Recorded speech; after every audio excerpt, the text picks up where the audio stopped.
então a justiça triunfará. E por que Deus permite a existência do mal?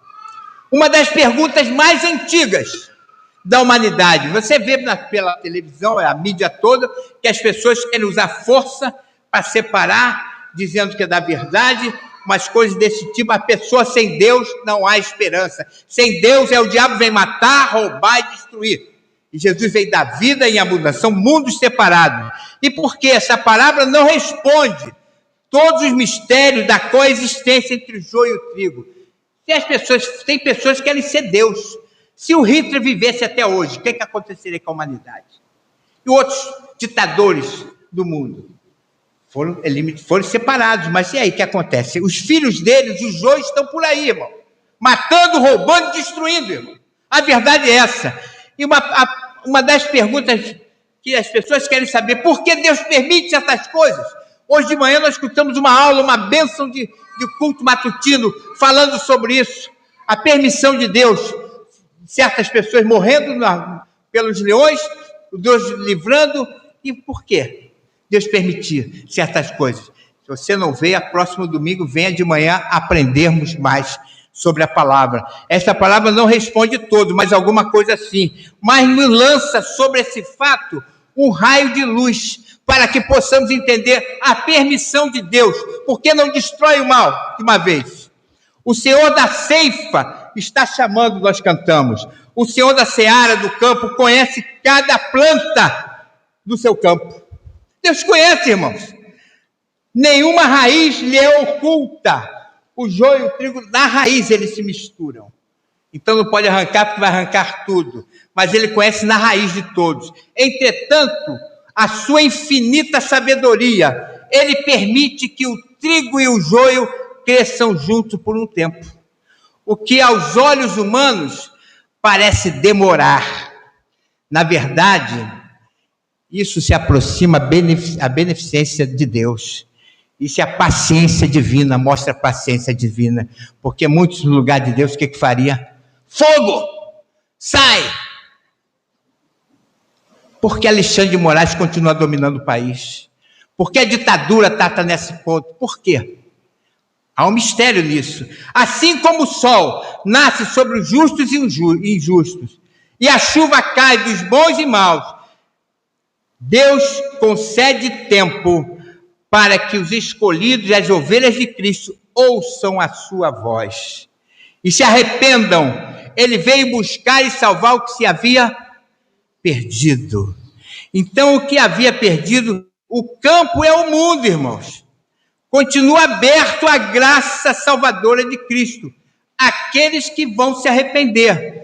Porque se o joio é plantado por diabo, por ele, o pai da mentira, e são filhos dele, não há arrependimento, não há solução, não vai mudar. E nós vamos entender isso, porque a Bíblia diz, para não perdermos tempo, e o Salmo 1, bem-aventurado o homem que não anda segundo o conselho dos ímpios, nem se assenta na roda dos escravos. O perigo de estarmos perto dessas pessoas que não são de Deus. Nós vamos saber mais tarde, daqui a pouquinho. Todavia, nenhuma obra das trevas vai frustrar os propósitos de Deus eterno do Altíssimo. O trigo continuará crescendo, a graça continuará operando, a palavra continuará produzindo frutos para a glória de Deus. É porque nós estamos aqui ouvindo a palavra de Deus, porque somos o trigo. Nós somos trigo de Jesus. Ele que nos escolheu, não fomos nós que escolhemos. Então, o joio não foi plantado pelo Senhor, mas a sua origem está no inimigo das almas. O inimigo não tem arrependimento, irmão. Como? Não tem como. Das almas, aquele que desde o princípio procura corromper a boa obra de Deus. Onde a verdade é anunciada, ele procura semear a mentira. Ele procura semear a mentira. Onde a fé floresce, ele tenta espalhar a incredulidade. Onde a luz resplandece, ele procura lançar sombras e dúvidas. É o que acontece, essa mistura. Por que isso? Todavia, nenhuma obra das trevas vai prevalecer sobre o bem. Quem ganhou entre João Batista e que ele mandou matar, tirar a cabeça? Foi João Batista, ele está na glória. Ele recebeu o céu com ele, com esperança. A vitória foi dele. E quantos dos mártires perderam a sua vida? Estão hoje no braço, a nossa vida é eterna. Se hoje ouvir a sua voz, louco, esta noite pedirão tua alma, e que tem em trocas, para quem será? A nossa vida é passageira, irmão. Estamos aqui para quê? Por quê? E se aqueles que estão ouvindo a voz de Deus, porque são dele.